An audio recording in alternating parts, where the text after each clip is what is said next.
Buongiorno, ci troviamo all'interno del Parco Nazionale delle Cinque Terre, più precisamente a Monterosso, all'interno della gioielleria I Gioielli del Mare. Qui con me c'è Fabio, che è il titolare, e che ci racconterà un po' la storia di questa attività. Allora Fabio, chi sei e che cosa fai? Allora, buongiorno, io sono Fabio Foccone, sono titolare della gioielleria Gioielli del Mare qui a Monterosso. Il nostro primo showroom è nato nel 1981 con l'apertura di mio papà. Portiamo avanti la tradizione di gioielleria, oreficeria e artigianato in generale italiano qui nelle Cinque Terre. Bene Fabio, quanto è importante per te il territorio, questo territorio qua, e in che modo lo rappresenti nei tuoi prodotti?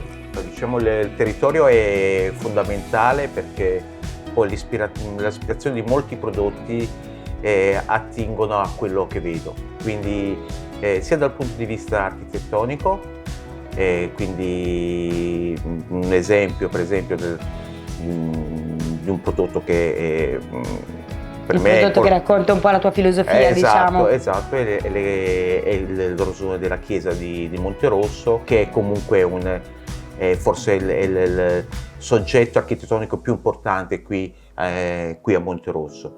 Poi però faccio anche riferimento a scorci naturali, per esempio anche Puntamesco, Torrarora, insomma fondamentale. Anche spesso prendo anche l'ispirazione dal mare stesso, quindi anche, tanto è vero il negozio si chiama Gioielli del Mare, quindi anche stelle marine, cavallucci marini, tutto quello che è legato comunque all'ambiente. E direi che e al territorio, sì, a valorizzare sì. Il territorio, questo è il tuo focus, Assolutamente. diciamo.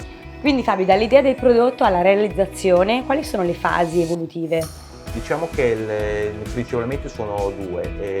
Il prodotto viene realizzato prima a mano, direttamente a mano, quindi vado a lavorare direttamente sul metallo, oppure in alcuni casi, di solito per le cose un po' più complicate, tipo rosone, tipo Torrarora, Puntamesco, cose con più dettagli, esatto, diciamo. Esatto, vado a lavorare direttamente sulla cera, quindi poi dal prototipo che ottengo attraverso la cera poi vado a fare la fusione e il pezzo esce dalla fusione, lo vado a rilavorare, cioè vado a curarlo meglio nei dettagli e poi a quel punto posso metterlo diciamo in vendita. E il prodotto finito. È il prodotto finito, esatto. Parlando anche di un prossimo futuro, hai qualche idea di cambiamento, qualche idea di innovazione?